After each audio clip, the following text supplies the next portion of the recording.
Bienvenidos a Razón de Estado. Hoy vamos a hablar sobre democracia, demografía y política. Y para eso tenemos a un panel de la casa.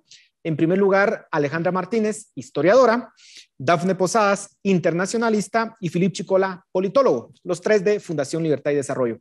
Bienvenidos. Philippe, quisiera empezar contigo. Existe la percepción de que la democracia se encuentra en retroceso, de que está en decadencia. ¿Es esta una percepción? ¿Estamos siendo demasiado pesimistas en la sociedad o hay elementos que nos pueden confirmar que es una tendencia real?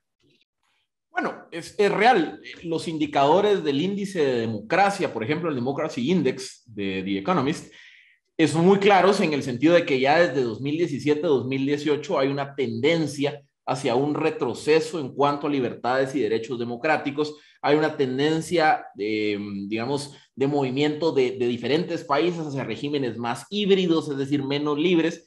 Y la pandemia lo que vino a generar fue una mayor capacidad del gobierno de regular temas relacionados con derechos y libertades. Es decir, hay por lo menos 25 países alrededor del mundo en donde hubo discusiones sobre la legalidad de algunas de las medidas como toques de queda, restricciones de movilidad. Digamos, es prácticamente un hecho que en pandemias, en guerras, en catástrofes, en desastres naturales, tiende a generarse un aumento del poder arbitrario de los estados. Y creo que la pandemia COVID-19 no ha sido la excepción. Vemos también, por ejemplo, en América Latina, diferentes expresiones. Por ejemplo, está Bukele con todo el tema del conflicto con las cortes, el fiscal general, que hay, digamos, toda una discusión sobre la legalidad de las medidas. Estamos viendo lo que está ocurriendo en Nicaragua, en donde cualquier vestigio de guardar las formas, Ortega lleva 2-3 años en donde se le olvidó, donde ya opera realmente como una dictadura efectiva, apresando a sus opositores. Entonces, sí hay por lo menos varios casos alrededor del mundo, además de lo que nos dicen los indicadores institucionales, que la democracia, las libertades democráticas han venido en retroceso desde 2017 a la fecha, pero se ha agudizado con la pandemia. Alejandra, una de las ideas principales respecto a la democracia, es de que la democracia republicana es una condición para poder alcanzar el desarrollo económico y social.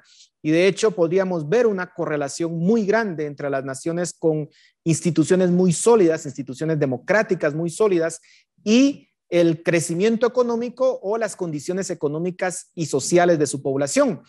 Pero estamos viendo también que en los países desarrollados están surgiendo movimientos extremistas. Y entonces la pregunta es, ¿está fallando la democracia en brindar esos niveles de vida altos? ¿Está fallando la democracia en resolver los problemas de la ciudadanía? Sí, bueno, o sea, esto tiene razones históricas que vienen de la posguerra, ¿no? Básicamente las democracias occidentales que llenaron el hemisferio en la posguerra tenían aparejados, digamos, estos dos aspectos, elecciones libres, etcétera, legalización de partidos políticos, libertades políticas, pero también un estado de bienestar fuerte, ¿no? Que proveyera derechos sociales, servicios, etcétera. Y por esa razón, por esa, digamos, fusión de estas dos identidades, la gente asocia la democracia, que realmente es un método de elección de gobernantes y de representantes, con niveles de vida y con crecimiento económico. Y realmente lo que vemos que ahorita está fallando y bueno, viene fallando prácticamente desde hace más de 30 años, son los estados de bienestar. Lo vemos en el mundo desarrollado, etcétera, y ante esas fallas de los estados de bienestar, la gente, digamos que con su voto atenta contra el sistema político que lo acompaña, y esa decadencia de los estados de bienestar también ha ido acompañada precisamente por este maridaje de una dispersión o de una atomización de los grandes pactos políticos que inauguraron regímenes democráticos, por ejemplo, en el caso de América Latina, la primera oleada, la tercera oleada dentro de la cual entra Guatemala y varios países de Centroamérica. Entonces, lo que estamos viendo realmente es una crisis de los estados de bienestar y de los pactos de gobernabilidad que de alguna forma le dieron tracción a una apertura democrática en los últimos 30 años. Yo decía en la introducción que íbamos a hablar también de demografía. Y en ese sentido, Dafne, claramente la mayor parte de la población hoy en el mundo tiene menos de 40 años. Y eso significa que o no vivieron o eran muy pequeños cuando existieron las dictaduras en el mundo, en los años 60, 70, principios de los 80, no vivieron obviamente el conflicto de la Guerra Fría. Estamos entonces ante, digamos, una generación que valora menos la democracia porque no ha visto de alguna forma la alternativa, que en este caso son regímenes totalitarios. ¿Crees que las nuevas generaciones necesitan refrescar un poco la historia? Gracias, Paul. Yo creo, me gustaría traer varios temas sobre la mesa que pudieran abonar a la discusión. En primer lugar, me gustaría hacer una acotación sobre lo que menciona Alejandra respecto a esas diferencias entre el sistema democrático y el estado de bienestar. Y si bien es cierto que en un nivel académico y en un nivel de discusión política se pueden hacer esas diferencias entre lo que es un estado de bienestar y una democracia, no podemos esperar que el ciudadano de a pie pueda hacer esas diferencias. El ciudadano de a pie percibe que la democracia es esa gran promesa de mejoramiento de su calidad de vida, de acceso a educación, de acceso a servicios básicos, y eso es la percepción que tiene el ciudadano común. Entonces, cuando la democracia falla, que según el último dato que presenta Latinobarómetro de 2018, el 60% dice no sentirse satisfecho con la democracia, y probablemente sucede por esa razón que hace Alejandra, ¿verdad? Que el estado de bienestar está fallando en proveer esos recursos para la población. Entonces, en este sentido, es muy importante recordar que esa promesa, a pesar de que muchos son más jóvenes y que no pueden hacer esas comparaciones, existe esa promesa de la democracia como un facilitador para un mejor acceso a calidad de vida. Si bien es cierto que no podemos hacer esas comparaciones las nuevas generaciones, me parece que también hay un tema de percepción y hay un tema de comparación y de expectativas. Las nuevas generaciones tienen acceso a redes sociales, tienen acceso a poder conocer cómo funcionan modelos más exitosos alrededor del mundo, y entonces no se comparan únicamente con sus vecinos regionales, sino que se comparan con países del primer mundo. Y cuando ven que en países del primer mundo las cosas funcionan bien y en países como los suyos no están funcionando tan bien, entonces buscan alguien que pueda dar respuesta a esas necesidades que ellos tienen, y a lo mejor por eso se decantan por una opción que no sea tan democrática, pero que ofrece ese paquete de mejoramiento para la calidad de vida que ellos tienen. A mí me parece que algo muy importante que hay que hacer para las nuevas generaciones, más allá de hacer esas comparaciones con el pasado, es recordar la importancia de los valores de la libertad, de la democracia, de la libertad de expresión, de la libertad de prensa, que son los valores que preservan en democracia, y mientras no entendamos esos valores, probablemente no vamos a querer mantenerlos y sostenerlos en el tiempo. Pero, Philip, profundicemos un poco más en este tema.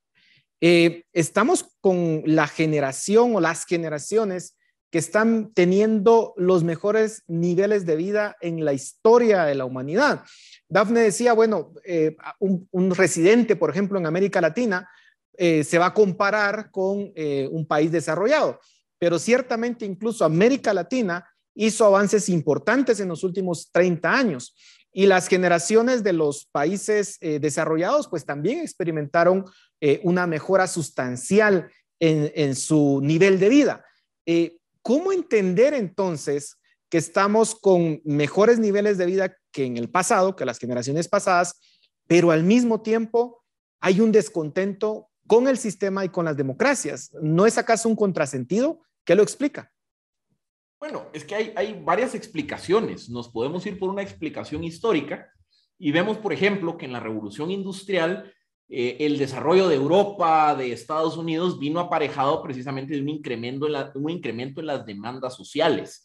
Y ese incremento en demandas sociales también dio lugar a que se generaran movimientos políticos que dieron lugar, por ejemplo, al autoritarismo del socialismo. Es un ejemplo.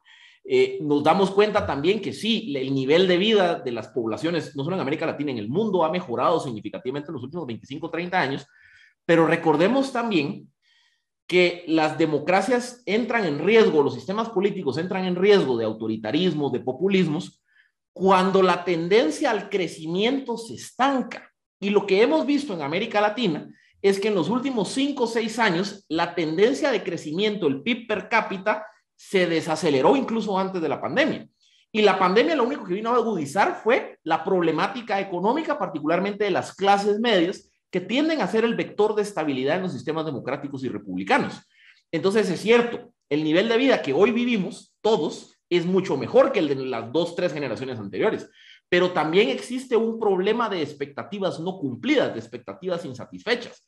Cuando las clases medias venían incrementando su nivel de vida de forma gradual, de forma interanual, y un día el periodo del boom se acaba, esas clases medias, esos segmentos poblacionales se vuelven más proclives a votar por populismos, por propuestas autoritarias, por propuestas socialistas. Entonces, ojo, exactamente lo mismo pasó en los 1920-30 en la Argentina, que era uno de los 4 países más ricos del mundo. Lo mismo pasó, por ejemplo, en Europa, en donde si no hubieran encontrado el modelo de Estado de benefactor, muchos países hubiesen podido caer presa del autoritarismo de izquierda. Entonces, digamos, no es contradictorio. Hay varios ejemplos en la historia de Occidente en donde una de dos, el desarrollo no necesariamente equivale a más democracia, pero 2, y más complicado, es que cuando venís en ritmo de crecimiento, de mejora en nivel de vida, y un día llegas al pico de la montaña rusa y entras en decadencia, esas expectativas insatisfechas se vuelven un caldo de cultivo ideal para todos esos movimientos que de una u otra forma atentan contra los valores democráticos. Ahora, perdón por insistir en este tema, pero Alejandra, vayámonos al caso de Chile. Las generaciones más antiguas en Chile, lo que le reclaman a las nuevas generaciones, y que hay que decirlo, muchos de los cambios que se están dando en Chile están siendo promovidos por las nuevas generaciones. De hecho, todo el estallido social con el tema del pasaje, las protestas masivas, sobre todo estaban siendo los actores principales personas menores de 30 años, incluso menores de 25 años. Y muchas de las generaciones antiguas lo que decían es, estas nuevas generaciones de alguna forma ya nacieron en un entorno muchísimo más favorable, un Chile muchísimo más desarrollado de lo que alguien, por ejemplo, que nació y creció en los años 60 o 70 en ese país, pudo haber vivido. Y entonces la idea que tienen las generaciones antiguas es decir, miren, yo sí vi el cambio de un país sumamente subdesarrollado a uno que ya aspiraba a ser de primer mundo. Pero estas nuevas generaciones pareciera que olvidaron esa transición y se han decantado por una opción que les ofrece todo, pero que posiblemente los lleve al desastre. Insisto en la idea, ¿es que acaso las nuevas generaciones están olvidando lo que ocurrió en el pasado? Sí, voy a intentar sintetizar mi respuesta. El caso de Chile es bien particular porque Chile, después de ser el ejemplo, la vitrina de éxito en América Latina, vemos que a partir de noviembre de 2019 vemos esta revolución en cámara lenta, este derrumbe paulatino de la democracia chilena. Y básicamente son muchas razones, pero yo se las adjudico precisamente a 2, la que acabamos de mencionar del estancamiento económico, pero también lo que yo de alguna forma asomaba en mi respuesta anterior, que tiene que ver con el desgaste de los consensos políticos, que si hemos visto experiencias en la historia, todos estos consensos políticos de gobernabilidad, etcétera, tienen siempre un periodo de auge y un periodo de decadencia. Entonces, vemos cómo ese sistema, ese pacto de la concertación, de alguna forma está en un franco desgaste y parece que ese desgaste no tiene retroceso. Prueba de ello es que ahorita en las mediciones más recientes para las presidenciales de este año, pues la opción de la concertación es la más de las que prácticamente está más débil. Eso por un lado, pero en el resto de América Latina también vemos otro panorama, saliéndonos un poco del caso de Chile. O sea, de nuevo confundimos conceptos, confundimos democracia, que democracia es un tema de acceso pacífico al poder político, que fue lo que experimentamos hace 30 años con la llamada tercera oleada, pero otra cosa distinta es la construcción de instituciones y de burocracia, digamos, en un sentido académico, en un sentido weberiano, una burocracia funcional. Entonces, si bien tenemos gobiernos democráticos, persisten problemas de corrupción, de debilidad institucional, de poco crecimiento, etcétera, que eso realmente son el caldo de cultivo que está generando esta desafección y está llevando este voto antisistema que parece que ya ha arropado a toda América Latina, con la excepción probablemente solo de Uruguay y de Ecuador. Se nos está terminando el tiempo, pero Dafne, tú mencionabas el tema de las redes sociales. Y decías que es una forma en que las personas pueden comparar su propia situación con la situación que viven pues otras personas en otros países, y que eso es una fuente de descontento. Pero también hay otro aspecto de las redes sociales, y es que antes de la existencia de las redes sociales, los medios de comunicación de alguna forma pues tenían un acceso restringido a una élite, podríamos decir, y de alguna forma los medios de comunicación moderaban el mensaje que se daba a la sociedad. Pero con las redes sociales, básicamente cualquiera puede expresar obviamente ideas extremistas. ¿Hasta qué punto esa apertura que hoy tenemos con las redes sociales también pareciera que está siendo la semilla de destrucción de nuestros sistemas democráticos republicanos? ¿Es así o no?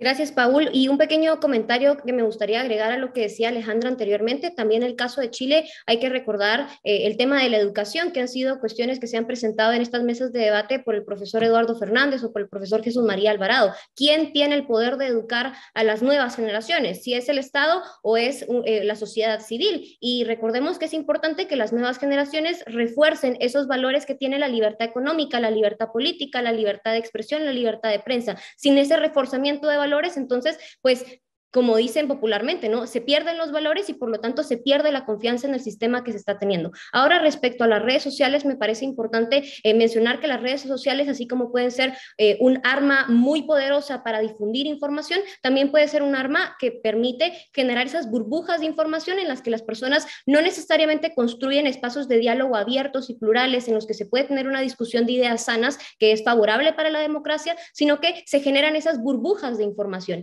Y esas burbujas de información premian a los discursos extremistas, premian a aquel que pone un mensaje que es más extremo y que es más radical, y por lo tanto, en ese sentido, las redes sociales pueden resultar peligrosas. Sin embargo, a mí me parece que lo más importante es rescatar el valor que tiene el ciudadano, la información que necesita el ciudadano para ser un ciudadano presente, y que es el fundamento de las democracias, son los ciudadanos. Sin los ciudadanos presentes, sin ciudadanos que digan sí o que no a lo que está sucediendo en el mundo, entonces lo más probable es que el sistema democrático no va a tener éxito. Tenemos que tener ciudadanos presentes en América Latina. Nos queda 45 segundos exactos para que cada uno pueda dar su visión de qué esperan que suceda con la democracia en la próxima década.